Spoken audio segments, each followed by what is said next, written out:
Good afternoon, everyone, and welcome along to another live stream. And today it's the weekly roundup, episode 2, with Bradley Young and Paul Wilson. Good afternoon. Good afternoon, Paul. Very pleasant good afternoon there from Paul Wilson. Good afternoon from myself. So, today we're going to talk about obviously what's been going on with Sunderland Football Club this week. A lot of things have been going on, including transfer news. Obviously, things from the ticket office. Obviously, the new away kit's out. Obviously, we're going to be talking about a special person as well, which I'm going to mention in a bit, which is going to be quite interesting. Actually, I'm going to mention this person first, to be honest. So, point number 1 about this weekly roundup. If anyone loves, anyone loves the pre-match games, obviously used to love the pre-match games, used to go along to the Wheat Chief. I'm just plugging this for their channel, SCFC Fan TV. If anyone used to love going to their Wheat Chief to watch obviously live streams of the pre-match lives, We Philly will be back next season, so that will be some good news for everyone in the Sunderland area.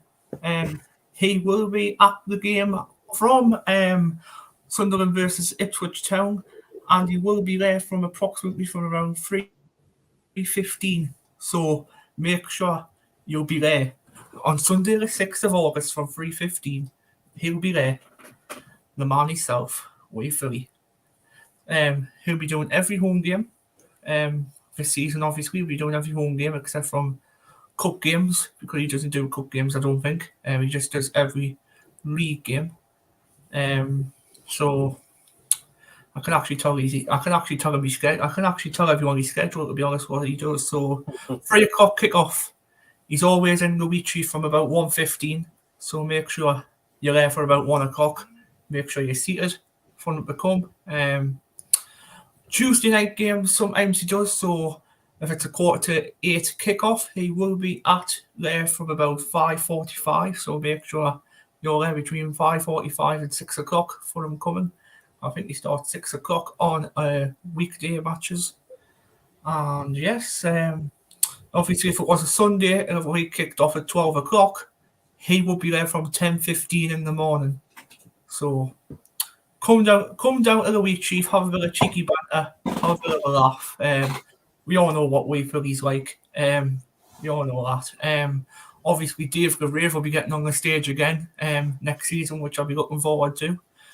Saying that because I haven't seen that for nearly a whole season of obviously Wee Philly doing it.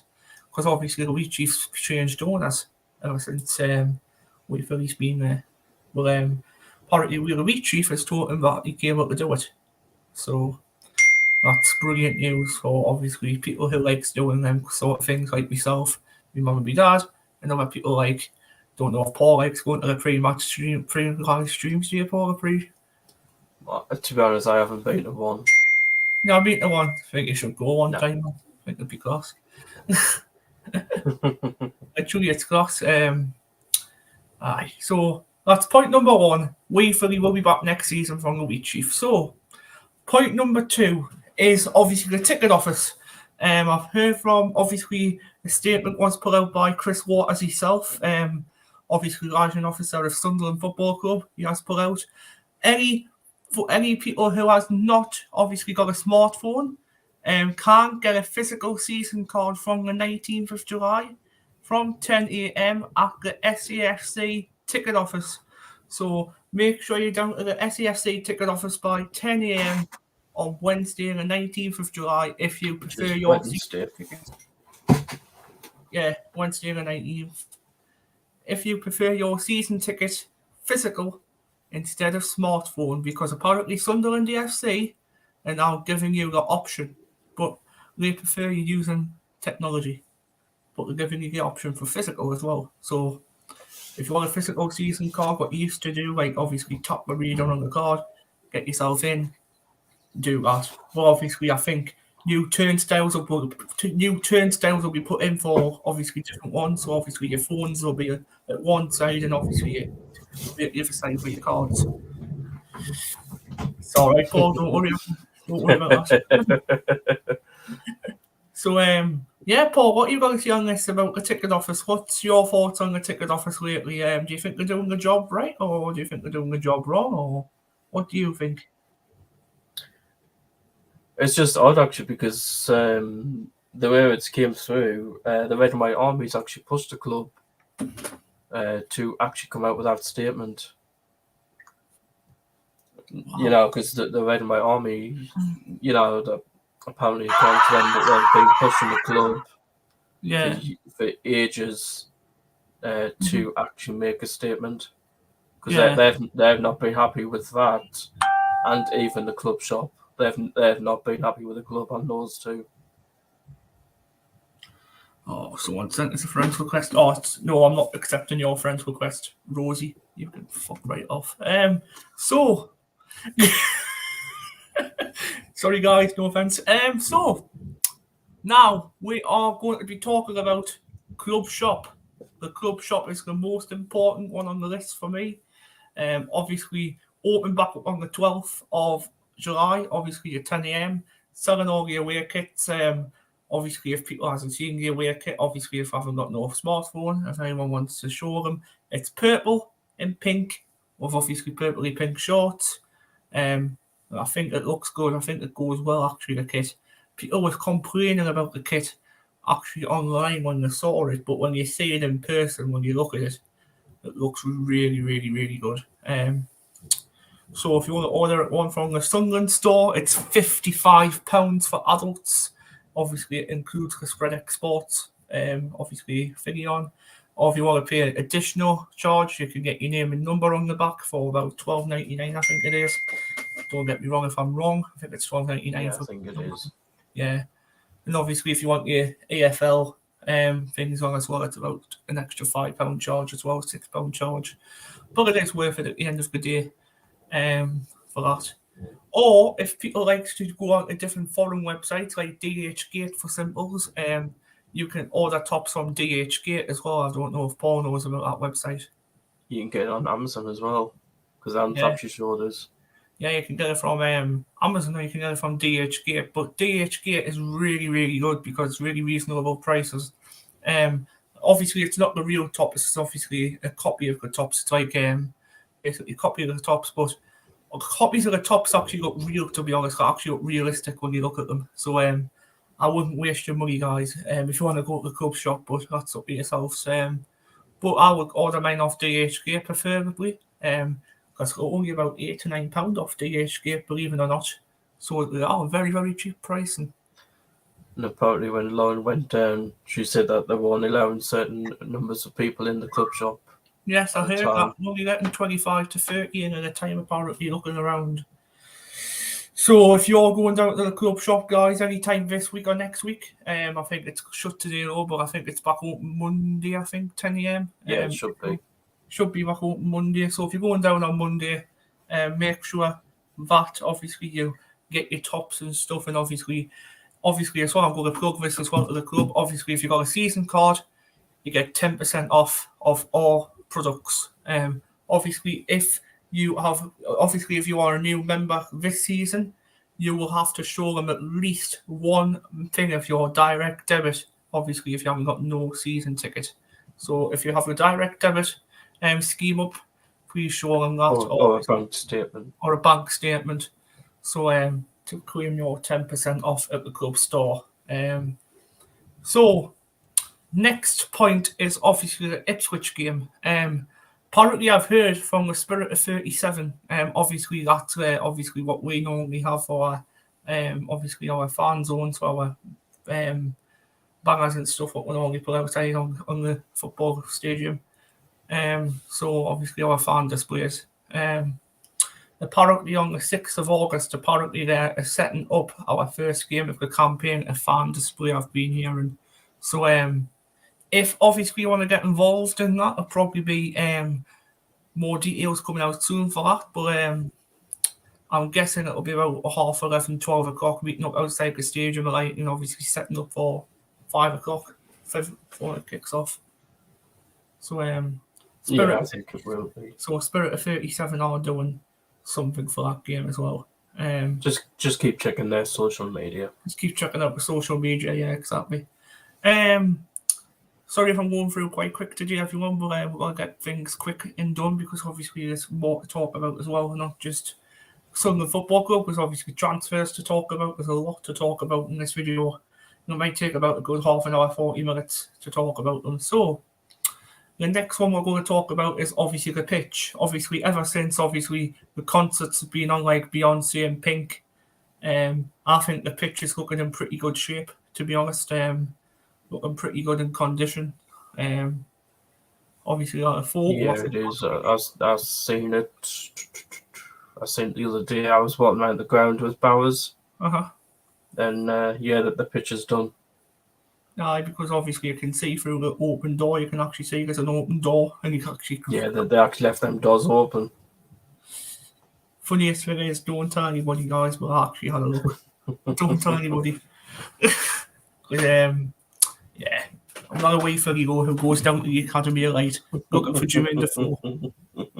Nothing like him, so don't worry about that. So, our next point is obviously transfer news. What I've been hearing outside and inside the club. Obviously, I've heard a statement from the Stoke City Loud and Proud. I've heard a thing from them apparently that they were interested in our talesman Ross Stewart apparently. 28-year-old Ross Stewart apparently going to Stoke City or Luton Town apparently is interested as well. So a Premier League side who's just got promoted and obviously a Championship side. So obviously if Luton offer us good money, you would go for it. You would actually go for it. If someone offers us, I don't know, 25, 30 million for him because he's actually worth a lot of money, Ross Stewart, I think. He ain't worth 10 million. He ain't worth nothing like that. Look what he done last season for us. He scored 13 goals and 10 outings, which is really, really good, to be honest, with my standards. So it's a shame he's injured because if he wasn't, he would have been on the pre-season tour. You would have. So I'm thinking, do you know Christian Speakman and them? Do you think they'll be back at the Sunderland Football Club, obviously looking at deals and stuff? What's everyone want to win? I think Speakman will be over here. Yeah, Speakman will be over in Sunderland, won't he, looking at stuff? And I think KLD will be over here as well. I'm preferably thinking the last. Do you not think KLD will be with Moby? Or do you think, he'll be at the American tour, won't he? He'll be over there. But Speakman will probably be looking. Tory will probably be over in America. Yeah, Tory will be over there, probably. So, yeah, right. Transfer news, anyway, we'll get on to a few things what I've been hearing from inside and outside the football club. So, Matthias Frigan, I've heard about him. Obviously, Sunderland have put a first bid in for him at 3.4 million. Obviously, that got rejected, but apparently the second bid went in, I think it was about 4.5 million euros, I think it was, which is equivalent to about 4.75, nearly 5 million. Nearly 5 million to claim the striker. And obviously that's got agreed apparently. But apparently another clubs could go in for him for £5 million. So if someone went in for £5 million, obviously they'll win.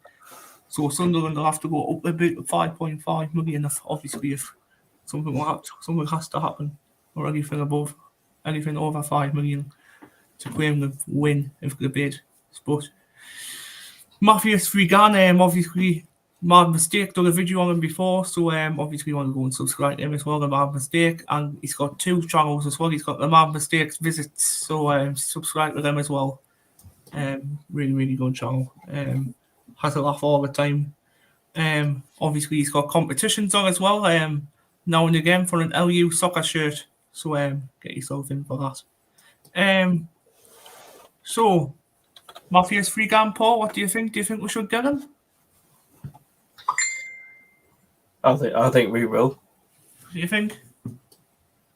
Yeah, I think we'll actually we'll get him. Yeah, it won't be just us looking at him, but I think we'll have a chance of getting him. Right, all you Geordie lovers on this channel, if you're watching the channel, fortunately Newcastle United are winning 3-2. They've come back with a 2-0 down advantage to come back to beat them 3-2. So, yeah. It's just a pre-season game, really. At the end of the day, it's just a pre-season game, yeah. So next we've got, obviously after Frigan, we've got this young striker, 18-year-old. I can't pronounce his name for good love of the money. I'm going to try and announce his name as best as I can. And obviously I think it's Alicia Mianda. I can't pronounce his name. Alicia Mianda. 18-year-old. And apparently he's Spanish, apparently. Could be joining Sunderland in the next couple of days. Yeah, is that the one 18-year-old? Yeah, 18-year-old, yeah. I think he'd be for the academy, I think. Yeah, he'll be a Sunderland academy player, I think. But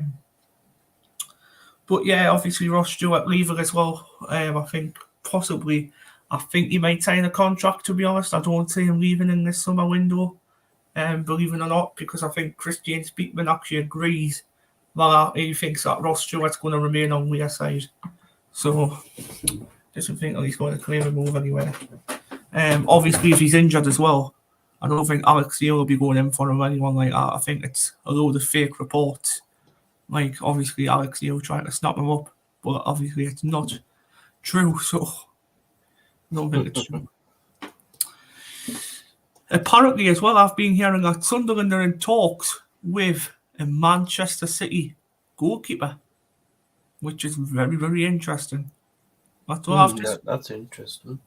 I've just heard talks before of someone that Sunderland are interested in a youngster Manchester City goalkeeper. I wonder if it's that same keeper who played for Middlesbrough last season on loan. I wonder if it's Zach Steffen. Because I'm thinking that could be him. And if that's him, we've got a good quality backup keeper if Patterson gets injured. Just have to see, though. Yeah, well, I think I've seen that. We're still battling for Nathan Bishop. That's at Manchester United. We're still battling for him as well. Anyone who's new, obviously going to Sunderland Football Club. I will be talking about how you can get to Sunderland Football Club as well. Obviously how to get there. If you get the metro, if you're travelling by metro, you will get off at St. Peter's metro station. Going there, which will be easier for you. Wouldn't it, Paul? Would you think St. Peter's will be easier for you going there? Getting off at St. Peter's? Yeah, that would be easier. Oh, it's just straight on and turn right and all the way down, isn't it? To the ground. Yeah, that would be easier. Stage right, you got to walk a bit of a distance. Coming back for anyone who's travelling back, please make sure if you're going towards Newcastle area or anywhere like that, or Peel or Hemming area or somewhere like that, please travel from the Stadium of Light, because apparently after 5 o'clock, after the matches are finished, St. Peter's will be going straight past St. Peter's metros on platform 2 towards Newcastle. So obviously they'll be stopping for Sunderland on platform 1, but for some reason they don't stop on platform 2 for Newcastle, which is a bit strange, to be honest. Very strange. That is interesting. Well, no, I'm saying what you just said. What about the metros? If you travel by bus, obviously, if you want to travel by bus to the ground, obviously, if you're travelling from Sunderland Interchange, the best bus to travel on is the fabulous 56. The City Link 56 is the best bus to travel on. 5-10 minutes to the ground from the Sunderland Interchange. Quite reasonable. If you're travelling from South Shields, obviously you get the metro to Peel, then change over and get the metro straight down to Sunderland, or you can get the 24 straight into Sunderland Interchange, then the 56 to the Stadium of Light. Or if you're travelling from Gateshead area, Bondi, Peel area, obviously Bladen and all that, if you're travelling from Gateshead area, get the metro straight down to St. Peter's as well. Or obviously if you want the bus option, get the 56. It'll take a while, but the metro is an easier option if you're travelling from Gateshead and beyond areas. So that's the metro, that's the bus is what we talked about. Next is Park and Ride. So Park and Ride is obviously it's near the Sunderland Enterprise Park, just off the one near 1231. It's just off there. Quite easily displayed as well.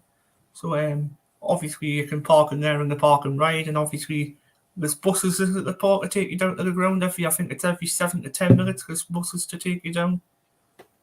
Yeah, there is. There's park and ride buses. Because in case you go, one of our channel members, in case she actually travels on the buses going down and coming back up, because obviously she parks and park and ride. And apparently the park and ride coach buses, I think they're free of charge actually as well to travel on, aren't they? Don't think you got to pay for them. Yeah, no, they stop outside of the Beacon of Light. Yeah, they stop outside the Beacon next to the Hilton. Well, not next to the Hilton, but like at the back of the Hilton beside the Beacon of Light on that road, on the front road. It's easy to find the stadium if you're coming down. Obviously, turnstiles, if you're in the east stand, you'll be around, I think it's turnstiles 39 to 46 for the east stand, I think.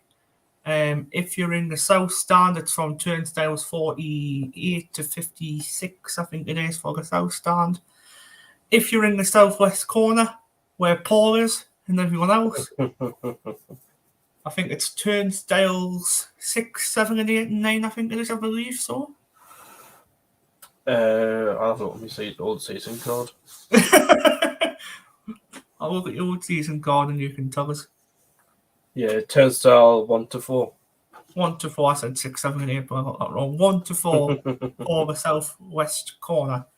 And north stand, where obviously a lot of people sit, who I know, obviously Lauren Kenny, Jack Lincoln, they sit around there. So I think it's turnstiles 30 to 39, I think.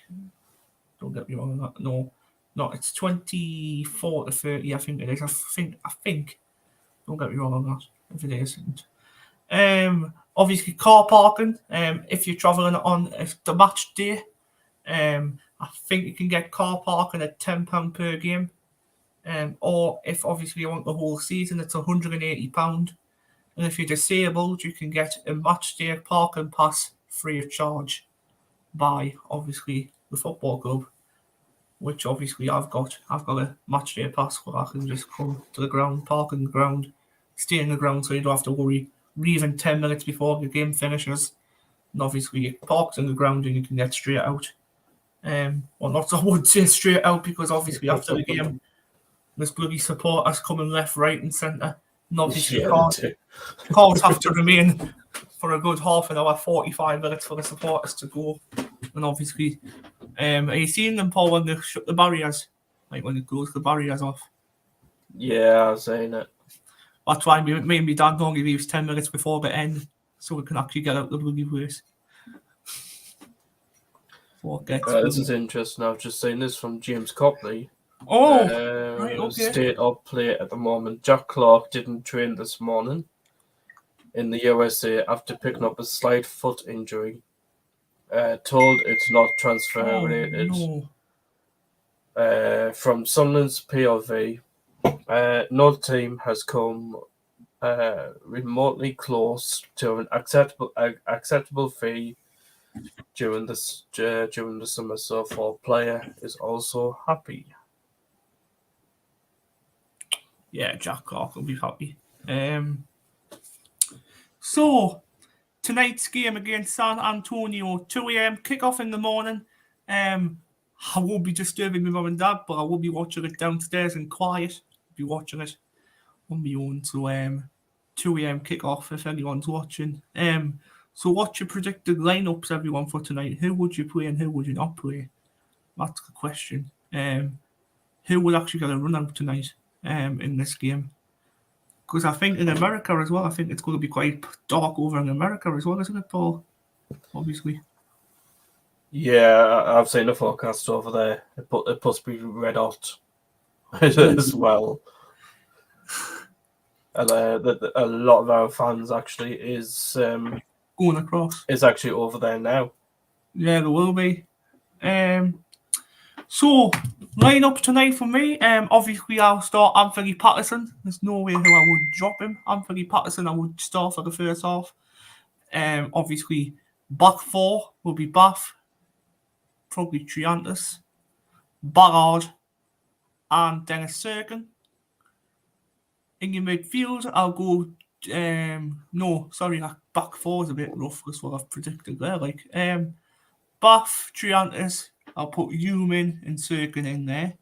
Because Serkin is fit now and he's travelled with the squad. He's all right now, apparently. In the middle of the park, I'll put Joe Bellingham in the middle of the park with Dan Neil because them two played a good partnership last Saturday in the game against South Shields. Gateshead, sorry. They played a good partnership. Gateshead, sorry. Played a good partnership against Gateshead. I think he would go for the other one as well. I think he would go Perry Ekwar. I think he'll go 4-3-3 tonight. I think Tony Mowbray. So put that in there, Perry Ekwar. Well, I think you'll go Roberts. You'll go Bennett. And I think you'll go Hamer up top, which is Semedo. Second half, obviously, I think you'll put a lot of obviously youngsters on there as well. I think some of the youngsters have travelled as well, like Matthew Young, Chris Rigg, likes of Zach Johnson. I think he's travelled down as well, believe it or not. I don't know who else has travelled from the youngsters. But I think it's mostly senior squad who's travelled down. I think it's mostly the senior squad. But in the second half, you could see the likes of Barr, the likes of obviously Matete, 09, Jensen, Sweet. Is it Jensen Sweet? Sled. Jensen Sweat. Jensen Sweat. Okay. Who else? Alex Pritchard. I can't remember him. Obviously, I can't leave him out. Elliot Embleton's missed from the trip. He's not coming. Obviously, Corey Evans, Ross Stewart, and Adji Alessi are all staying alight. Or at Sunderland doing gym work. I think they're doing lightly gym work. I think they're doing.